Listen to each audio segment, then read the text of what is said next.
Hello, me lovelies. It's me, Ned Natter, with the famously unpasteurised and unfiltered Ned Natter Radio Show, ready to brighten your day. First up, it's great to be here again with you. It's time for a good old natter with an international flavour. But remember, I don't chat about the regular news and current affairs. Oh no, I'm here to give you a break from it all. Yep, a good laugh, even when it's only once a week on a Wednesday.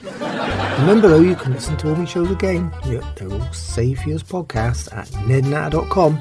Yep, okay, well, put everything down. No, everything, I mean you too. Come on, it's time for the Ned Natter Show, and you can't miss this. This week on the Ned Natter Show, we've been recovering from Thanksgiving. The artist retreat has just got musical. Me and constant political commentating neighbour Old Rush is in the rough with his 9 holes to victory. Old Nan remembers something divinely hideous, and young Alice adopts a bunch of crazy feathers, whilst me nudist neighbour old Fred considers snakes, ladders and colder weather, whilst the wife Elsie not only gets lost, but continues to eat more than just leftovers. Oh dear. The Two Medicine Farm, or what's now loosely referred to as Ned Natter's Florida Island, I've been watching the leaves changing and falling in the wind. Yep, the year's coming to a close here in Florida. And yes, that's still blue skies, but colder nights. But overall, I couldn't wish for a nicer time of year, particularly with the old blood-sucking mosquitoes giving us a seasonal reprieve. But away from nature, there was the Black Friday fiasco. Oh dear, well, see the wife Elsie and her best buddy Beyondit, that's Beyondit Brandisha Washington, or BBW to her friends, did something wonderful on Black Friday. They got lost in the store. Them getting lost is close to a dream come true for me, and believe me, it's a near impossible task. It's like, losing the world's largest aircraft carrier when it's in port. Of course, you'd assume something like temporarily lost, like in another aisle or something like that, but no. They were nowhere to be seen. Even at 5 minutes to closing, when Ding Dang was due to collect the monstrous pair, there was still no sign of them. He even called me up at the farm and said, were they home yet or something? Find another way, particularly when this week there's been an endless chain of those huge log trucks in and out. Well, that was until the store security guard made a last-minute sweep to check for strays and found the hideous pair hidden in the back of the grocery store, sampling a new range of enormous cakes. Yep, cakes. I blame the store though, they had a Black Friday buy one get free offer, so Elsie and Beyondit cleared the shelves. But of course, they're not the kind of people who'd wait until they got home to take a first bite, are they? Oh no. They were discovered hiding out of sight in the layaway department. Yeah, they were laying away all right. And focused on eating as much as possible. But they'd forgotten where they were, and the old store manager even had to open up a special register and ended up having to check out 40 empty cake boxes and only 12 full ones by the time they'd finished their sugary marathon. They'd also forgotten about all the other bargains they'd planned on flattening before any other poor shoppers could get to them. They saw food and thought, food. Yep, Beyondit's plan for a big screen TV was forgotten. The wife's plan for the largest microwave ever made was also dashed at the last minute. I just don't know how any human could put away that much cake or any kind of food in just one sitting. No. On the other hand, I don't really consider them human anymore. They're just like a pair of huge garbage disposer mouths connected to somewhat human bodies. But as they inflate in size each month, that's even a struggle on the eye too. I mean, I look at me sofa and don't know where Elsie starts and Beyondit ends. Something like, I suppose, a crossbreed. Yeah, really, a crossbreed between the Michelin Man and a blimp. Oh dear. By the way, back on the farm, the highlight of the week was seeing the next couple of our artist retreat folks show up. Well, I did say highlight, didn't I? But in fact, I thought it was already looking more like an artist rehab. Not retreat last time, but until another couple showed up. Yeah, another pair of willing recruits showed. You know, for a moment you think you've seen it all, don't you? Not until you've offered artists a place to stay. The latest couple are what you'd call snowbirds. Only Martha and Marty are past flying. They arrived from the stormy, snowy north in a noisy, cream-coloured diesel RV, which was smoky and smelly too. They're artists of a different kind though. You know, no drawings, paint, easels or sculpture. Oh no. They're the living, breathing reincarnation of a vaudeville act. Double act, to be honest. And they seem to have arrived about, let's say, 100 years too late. The only bright spot is that me mother, old Nan, was happy to see them. Yeah. She's rarely happy about anything. See, Nan's family all stem from vaudeville roots. In fact, a couple of them even formed the foundations of a huge theatre back in Old England. Well, see, they didn't pay off the local moneylender, and he thought that was the best way of hiding the bodies. Well, anyway, I digress a bit there, don't I? Martha and Marty are all rounders. They even do a ventriloquist act, where Marty plays the dummy. I suppose that's something though. At least if Marty gets sick, I could offer Martha Ding Dang as a stand-in. After all, most dummies are alike, aren't they? All he has to do is sit on her knee and pretend to look human for 10 minutes. Anyway, the board-hopping pair treat us simple farm folk to a rendition of their latest repertoire. Less of a catalogue and more of a leaflet, to be honest with you. It all fits on a single page and has been covered 1,000 times before by just about every other act in history. Well, after suffering it for 30 minutes, I can understand why they're here. They're retreating all right from all the groans at every other town they've played in. The other three can-become artists are still here. Galon, you heard me right, the self-described self-help guru. He came in with his own teepee and set it up in the corner of me field. He's writing a self-help book based on his experiences at me artist retreat. Very original, Apparently he's off to a good start, and just to think I thought it'd be the world's shortest book before. Add to that, he still uses a typewriter. I reckon it's confusing our local woodpecker population for sure, particularly with all that nocturnal tapping going on. On the other hand, the artist retreat manager and independent artist himself, old Quinton, has had his brush out already this week after convincing the painfully shy Galon to drop him in the name of art. Oh dear. Quinton loves to paint nudes, although he hasn't made provision for Galon's modesty. He's got a very long beard, and I think he's hoping it'll cover his embarrassment. And that really is an oh dear here on the Ned Natter Show. Then there's the deeply unhappy Wilma, an angry, recently divorced sculptor. She came prepared with a huge lump of stone in the back of her little Toyota last week, and she's been tapping away night and day whilst keeping the dust at bay with her endless tears. It's started to look like something now, I just don't know what. Of course, it's early days, and a £300 rectangular block of limestone takes time to resemble anything, doesn't it?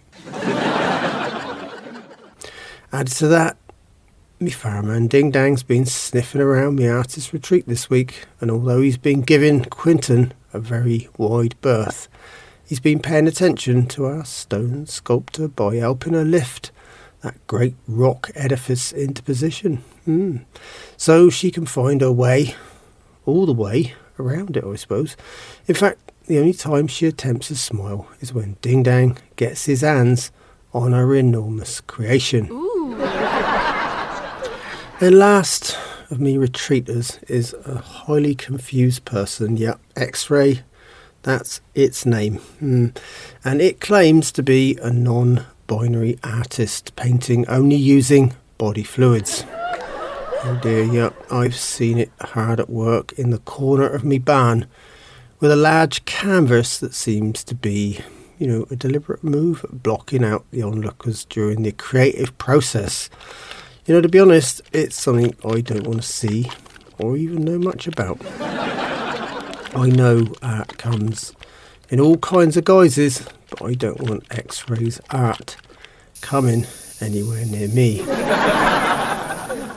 With me camper come farmhand Quinton in charge, I suppose there's still some hope though. I mean, he loves art and is hopeless on the farm. He reckons there could be as many as 10 newcomers by the end of the year, and he now wants me to include his peaceful partner Quaglet in the mix. Well, he'll be subsidising what I pay him by giving guitar lessons and strumming his way through life on his favourite instrument, I suppose. Added to that, it leaves Ding Dang with an increased workload, and he only learnt the meaning of the word work this year. So he's trying to persuade me to employ his odd relative Elrod Dang to help out on the farm. I'm not even sure what he can do though. At the moment he's only employed part-time driving the church bus twice a week. And believe me, that's no guarantee of whether he even knows what I know is, or even how to use one properly. Add to that, he's always got a mouth stuffed with tobacco, and he unleashes the chewed up remains at regular intervals like a disgusting one-man version of a wood chipper. I always stand out of reach when he's around, and I don't want him feeding me greens with nicotine. This is Ned Natter here with the Ned Natter Radio Show. I'm here every Wednesday, but you can find all my shows again at nednatter.com. Old Nan, me 95-year-old mother and gambling, drinking fiend, and her buddy Toshiko Suzuki, that's me loyal brother and black sheep of the family, Nelson Natter's wife and Beverly Hills sex therapist Heiner's now 103-year-old grandmother. Yep, another long-lasting specimen here at the farm, have spent the week quietly. Yep, at first they got carried away at the casino, and now the old birds are exhausted and staying at home, honing their card-sharp tactics with each other, playing for only pin money. Nan's new buddy Virgil, the mailman, has been scarce around here. Apparently he's working full-time on account of the seasonal rush. In fact, I think it's a lucky escape from the dominant requests of the evil old crows. Add to that, old Nan told me that the 64-year-old stupid mailman is really too old for her. She says he can't keep up. I didn't really want to know the gory details, but she reckons he can't drink as much as her, can't think as fast as her, and is really just past it. Yep, that's great words coming from a 95-year-old bag, isn't it? I really pity poor old Virgil. I think he should, stay within the safety of his little mail van. I really don't think he's ever experienced witchcraft until now. Either way, Nan is now targeting the UPS guy who's about 30-something and surprisingly fit. So he's definitely got an advantage with Nan. Yeah, that's right. He can run away from her. Yeah, and fast too. Anyway, thinking of hideous nightmares, I'm still having these really weird dreams. They've returned with a vengeance like never before. Add to that, the weirdest ones always seem to arrive when I'm having a nice nap. Never in bed. This time though, I was resting up in my farm office, trying to balance the books. Yep, a ton of cabbages on one side of the ledger, and the wife Elsie's online Black Friday spending on the other. Well, in fact, imagine a seesaw. Yep, a seesaw. Yep, me at one end, her on the other. Yep, not going anywhere fast, is it? And that's me books. Anyway, back to the dream, and I was riding a tricycle. Oh dear. Hard work, the pedals were on the front wheel, yep, like one of those kids' bikes from years back. I'm pedalling away and getting nowhere, of course. I just think, okay, standard nightmare, not moving fast anywhere until I looked behind me and realised I was pulling along Santa and his sleigh, loaded with Christmas presents. Oh dear, where were the reindeer? Only when I looked at her, I realised it wasn't Santa in that bright red suit at all. Oh no, it was Satana. That's right, the dreaded MIL, or mother-in-law, Satana Troglodyte. And believe me, that's not only a terror, it's a dead weight too. Oh dear, then I heard a voice. She's coming to stay. Listen, Ned, she's coming to stay for the holidays and the new year. Suddenly, my little trike had vanished, and there I was back in the farm office with the real-time nightmare. Yep, the wife Elsie telling me an horror story.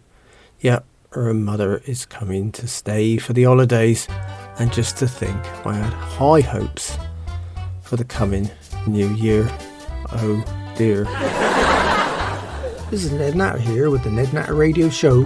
I'm here every Wednesday, but you can find all my shows again at nednatter.com, where they're all stored for you as podcasts. So if you want me repeats or can handle listening to me voice all over again, stop by and say hi. On the other hand, me scruffy farmhand Ding Dang is not paying so much attention to the wife's buddy Beyondit this week, even when he can hardly miss her, but she's been treating me simple farmhand like a servant, and it's just about as ungrateful as anyone could be. Oh dear. I think that's why old Ding Dang's been sniffing around Wilma the stone sculptor. You know, maybe he needs a change. I just hope she doesn't sniff him first. Oh dear. Despite that usual drama, I've still got that unforgettable little feature on me show. So here's Ding Dang's Southern quote. She's always pissing on my leg and telling me it's raining. Oh dear, well, Ding Dang has been given more than just a run around by Beyondit, hasn't he? Oh dear. This is Ned Natter here with the Ned Natter Radio Show. I'm here every Wednesday, but you can find all my shows again at nednatter.com, where they're all stored for you as podcasts. So if you want me repeats or can handle listening to me voice all over again, stop by and say hi. Well, next up, I got me new segment for you, and it's called Ned's Sagacious Moment. You know, I might not be a serious old sage, but I've got time to think, and I like the idea of sharing my thoughts with you, my listeners. So moving on from farm life in general for a minute, I've spent a few hours this week questioning Patience. That's right, Patience. No, she's not one of me farm visitors, or a card game for lonely folks. Not a line of people outside of a doctor's door either. Yep, wrong Patience and rotten spelling. What's worse is there's absolutely no app for Patience. Oh dear, that's right. It's not only an outdated word, it's an outdated action. It's something that seems to belong in the distant past. In the digital age, there's no room for patience, is there? If it doesn't happen in a split second, nobody can wait for it. Unfortunately, there's a serious underlying issue here. Life is not available as a download either. And without a little patience, we're all predestined to a world without it. Oh dear.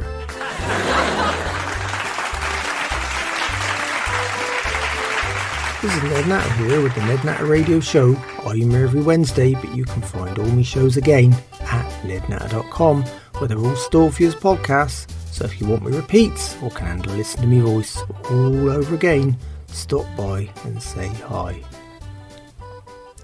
Despite the colder nights, me blind neighbour old Lonnie and his housemate, that's Nudist swinger old Fred's house, is the hottest venue in North Florida for a unique swingers party every Saturday night. It's called Do You Know Fred? Sometimes, of course, I wish I didn't. Oh dear, well, there's only one guarantee. Fred's brain is always somewhere in his pants, and nobody can ever pick your pocket at one of Fred's parties either, because nobody's wearing any. Yep, pants that is. Anyway, otherwise it's the same old drill. Bring a bottle, bring your wife, and potluck dishes for the buffet. Fred mingles with like-minded swingers, yep, and that's often closer to potluck too, whilst old Lonnie eats his way through mountains of free food, and it keeps him going for an entire week. Add to that, it has the distinct advantage of keeping him away from his favourite roadkill recipes and helps keep the neighbourhood pets safe too. So, when Saturday finally rolled round, Fred told me this week's party theme was snakes and ladders. Oh dear, now, This one really confused me, but Fred reckons it's just a play on words after reading what some folks call a run in a woman's stocking, a ladder. Oh well, yes, I knew that one, Fred. But you still have to throw the snakes in there somewhere, don't you? But I suppose at least stockings are an improvement on regular pantyhose. After all, tights are for ballet dancers, men and women. The motley crowd showed up early on Saturday. No, not the ballerinas, Fred's usual group of hideous guests. Oh dear. A few of the women carried plastic snakes. Well, that's what they looked like to me anyway. And the men, oh dear, well, a few of them wore stockings. You know, Fred's party swingers are definitely an odd bunch. Anyway, I headed home very quickly. I only have a quick look for you, me listeners, to bring you up to date. Add to that drama, me long-lost relative and con man Skip Natter is still living at Fred's place. But this week, we've got a real first for Skip. He's actually got a real job. Well, for a month anyway. He's selling Christmas trees. He's the top salesman at the corner lot downtown. See, he's telling everyone that his trees don't drop their needles. Well, come December 24th, old Skip won't have to make good on that guarantee. Both him and the tree lot would have vanished overnight. Yep, with a standard Skip Natter promise, that is. Well, on the family front, when she's not complaining about, well, just pick a subject and she complains. My 95-year-old mother, old Nan, the miserable old crow herself, has a little feature on my show. Yeah, old Nan remembers. Oh dear, it's her little bout of what's professionally termed reminiscence therapy. This time, old Nan remembers another one of our long-lost relatives. Yep, long-lost for very good reason. We've got far too many relatives. Anyway, it was a memory about old Dickie the Diviner Death. And this one had a hideous reputation. Anyway, with a name like Death, they don't get many opportunities to be anything other than hideous. Oh dear. Well, Death's old Nan's maiden name, see, they say DR to make it sound better, but I called them the Deaths to make it all nice and clear. Anyway, back to old Dickie Diviner Death. He could even find water in a fast-flowing stream. But Diviner could always find things folks didn't want to find either, you know, like sewer pipes. And these were usually his most frequent so-called water discoveries. The Death family only ever had one diviner before. Poor old Dickie always divined with stick in hand and his eyes closed. He did finally find a truly enormous body of water, though, when he was asked by a sheep farmer that knew nothing of divining Dickie's reputation. Yep, he asked him to find water on his land, so old Dickie got straight to work and decided the water had to be due south and set off with his eyes shut and divining twig in hand. At the end of the largest field, he discovered literally billions of gallons of water. Yeah, only with his eyes closed he hadn't noticed the 200-foot high cliff that dropped into the sea. Oh dear, it was Dickie's watery end. Salt water too. Oh dear. This is Ned Natter here with the Ned Natter Radio Show. I'm here every Wednesday, but you can find all my shows again at nednatter.com. Well, that lovely tiny old music means it's time again for my book reviews. Yep, I get my hands on a few and I feature them right here on my show. Just remember, I've got a great system here. Yep, if a book's shite, it goes on me compost heap. Sometimes if it's really bad, you have to burn it. Middle of road books go in the giveaway charity box, and the good or reasonable ones usually stay on my fan library shelf. I hope that's all nice and clear for you. Okay then, I've ended up with just one new book this time around, and it's called 20 Years in a Cult by Wally Martin Jr.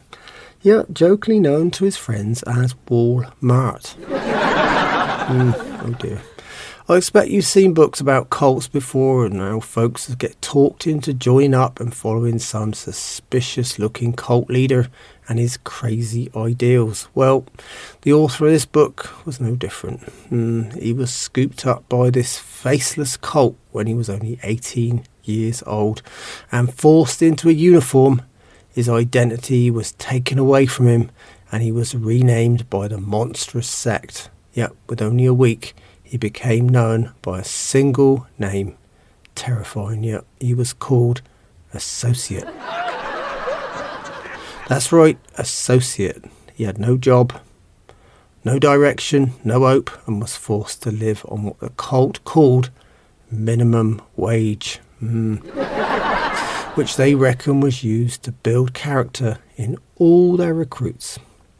He was then forced to perform meaningless tasks as part of the cult's ongoing brainwashing program. These included things called sweeping, shelf stacking, and all-weather cart retrieval. Oh dear. The author endured 20 years of this relentless torture until one afternoon, when he was out chasing down carts in the pouring rain, he was sideswiped by a senior in an out-of-control minivan. Associate was rushed to the local hospital, where they convinced him his real name was actually Wally Martin. And during his year-long hospital stay, he wrote this book about his hideous time at the mercy of one of the country's largest and most powerful cults. Oh dear. So, okay, do you need to know more? No? Well, just so you know, I really pity the plight of Associate and those still under the cult's control. So I've decided to keep this book in my farm truck until I see another cult member out of their sights for a moment, and then I'll furtively hand it to them.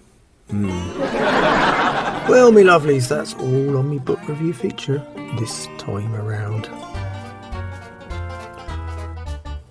This is Ned Natter here with the Ned Natter Radio Show.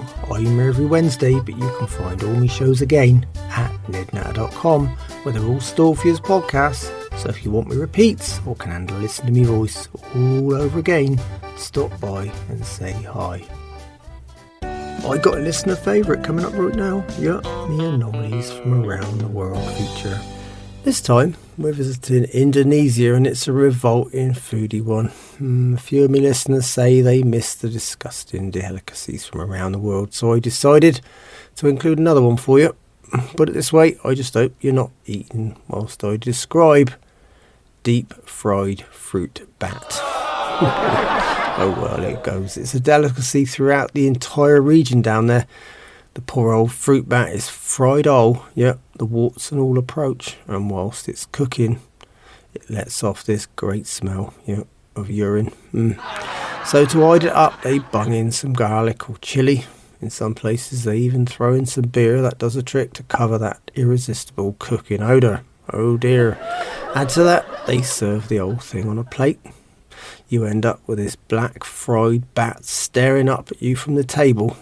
It looks closer to a low-fat, high-protein, deep-fried roadkill. It's a bit flat-looking too, or even like something that had suffered a terrible fate in one of those old vampire movies. Oh dear.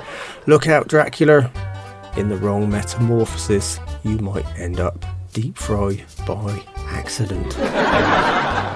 This is Ned Natter here with the Ned Natter Radio Show. I'm here every Wednesday, but you can find all my shows again at nednatter.com. Well, now we're heading to England. See, I got a call from Nigel Ponce, the arrogant old catfish-faced gentleman farmer. Me brother Young Buck skipped the USA and manages Ponce's old farm on his rambling estate. After living in Pennsylvania for 15 years, Buck naturally picked up plenty of American expressions, and he really enjoys confusing Ponce with them. Ponce has to call me for an explanation. See, he hasn't got the internet in the manor, just good old-fashioned manners. So how could I leave the subject of Nigel Ponce without mentioning me special feature right here on the Ned Natter Show? It's called American for Foreigners. After all, Ponce finds most regular phrases and sayings foreign. Oh dear, well, here goes American for Foreigners with me arrogant British aristocratic contributor. First up though, here's his latest voicemail message. You have messages. Well, hello Ned, this is Nigel Ponce calling you from England. Your brother Buck has told me that he needs to get flat. Yes, it does sound absolutely ridiculous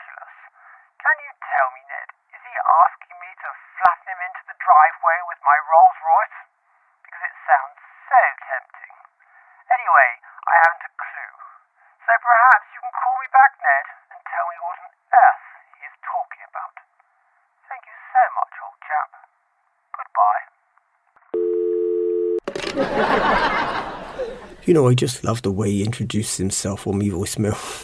As if I actually know someone else that sounds just like him. Oh dear, now that's an horrifying thought, isn't it? Anyway, let me translate it for you, Nigel. See, Buck's been throwing out a load of commonly used phrases and words, and this time it's how Buck needs to get flat. Yep, anyway, Nigel thinks Buck's deliberately confusing him. Well, it's a weird expression in the way, Nigel, you know. To be honest, your suggestion of flattening Buck Natter into your driveway with the old Rolls sounds like a great idea. Maybe it could come under that, you know, age-old adage of act first, ask questions later. Well, it's a good excuse anyway, isn't it? Anyway, joking aside, Nigel, the expression get flat means to have a lie down. You know? Flat rather than standing up, that is. Simple, I suppose, when you think about it.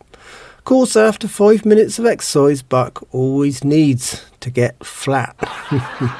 Anyway, I hope that makes some kind of sense to you, Nigel. This is Ned Natter here with the Ned Natter Radio Show. I'm here every Wednesday, but you can find all my shows again at nednatter.com. I headed over to meet incontinent political commentator neighbour old Rush's Stonewall Jackson Farm to listen to the latest second-hand news from the Reuters Centre, and all in small instalments as usual. Yep, with a weak bladder, Rush is always rushing off. Poor old mucker. Rush is focused on his private ideas and has forgotten all about that current democratic rhetoric.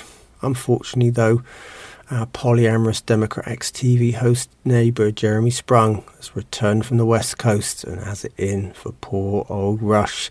He says there's too much Rush and not enough Sprung on me show, but this week Sprung has only been working behind the scenes with his devious plans to scupper Rush's well-thought-out plans.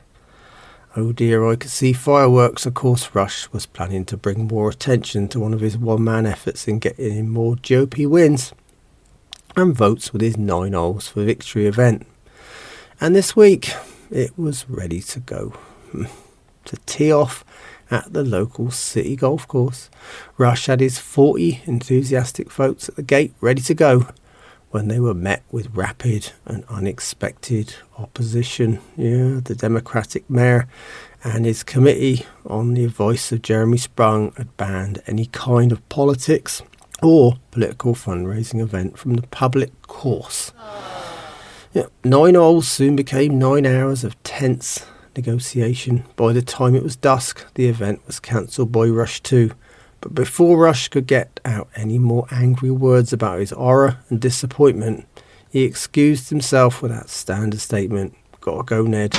Oh dear, Rush has always got to go and flush. But later that day, I was taken aback when I saw Rush again. Yep, being helpful and working on his private conversion through kindness initiative. This time, he'd started up a huge barbecue at his ranch for all the disappointed golfers. He'd even gone as far as naming the large chunk of meat on the grill Jeremy.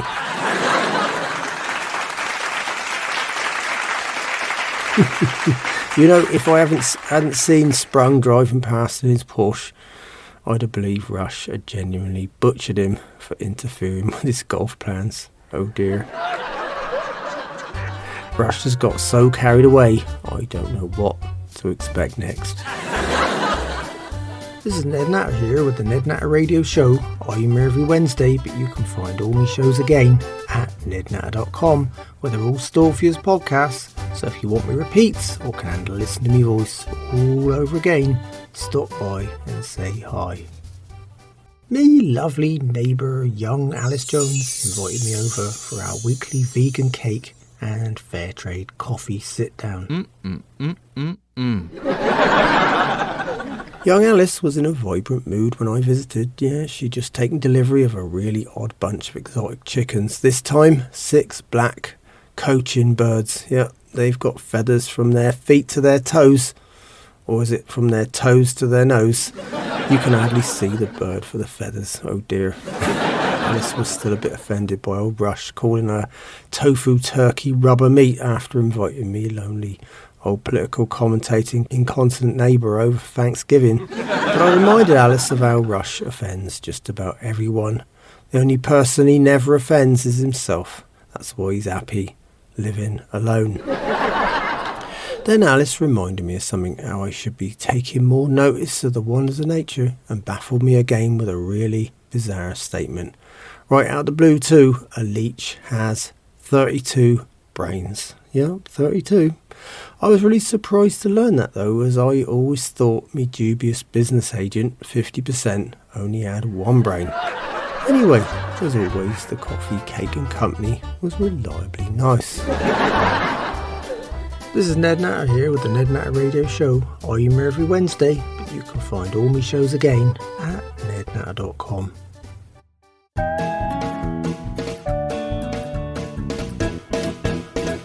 Well, me lovelies, it's time for this week's questions and odd news items from you, me listeners. Yep, I got it all here on the Ned Natter Show.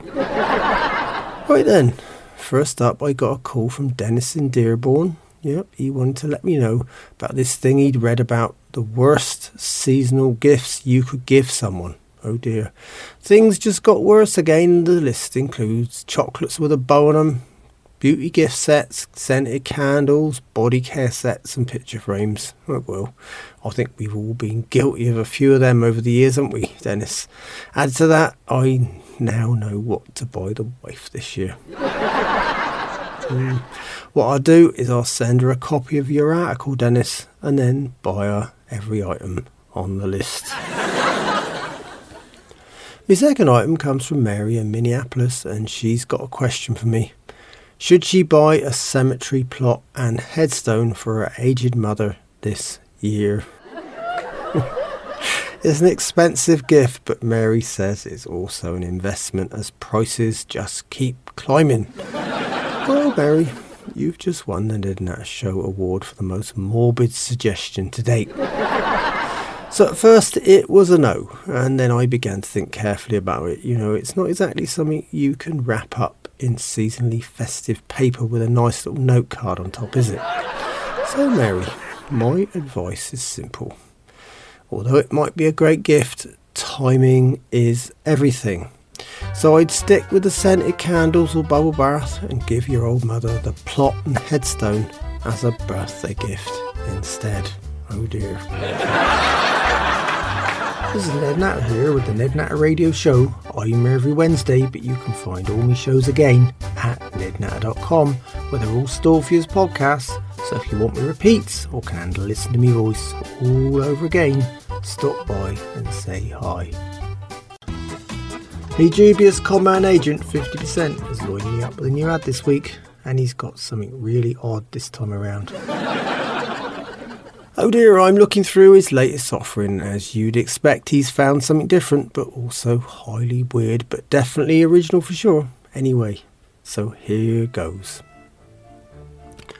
Everyone's heard of letters to and from Santa. Well, that's just for the kids, and everyone knows all adults have been naughty this year. That's right, it's all part of being an adult.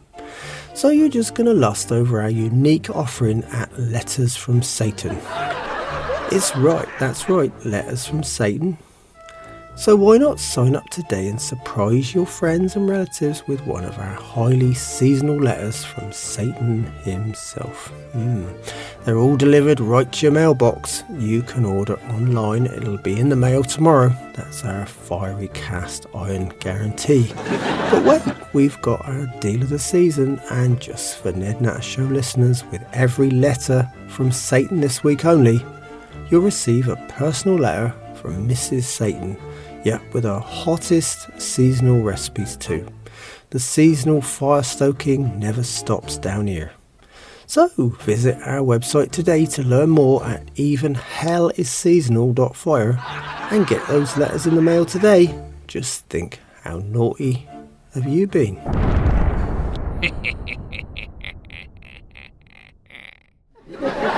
Oh, well, you know what they think of next, eh? Getting a letter from Satan is no big deal for me though.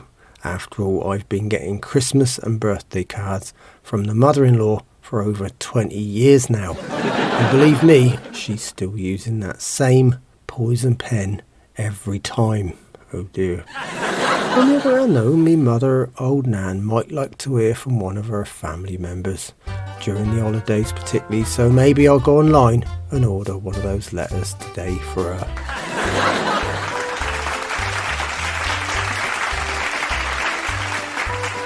This is Ned Natter here with the Ned Natter Radio Show, and whichever way you dice it, this show is unpasteurised and unfiltered. But that's all me lovelies, and on that note we better go.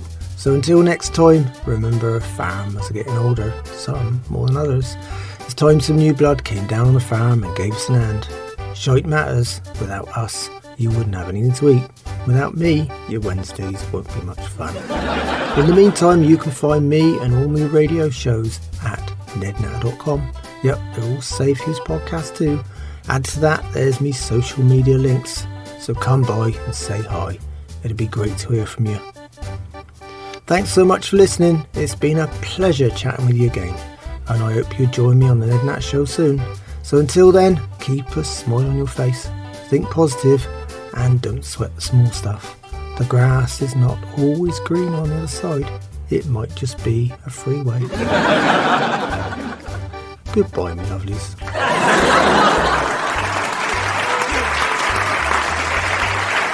The Ned Natter Show is written and presented by me, Ned Natter. The show is produced and recorded live in Florida, USA by Doris Spilsborough. And the Ned Natter Show is managed and represented by Grace Windsor at Nexus Media.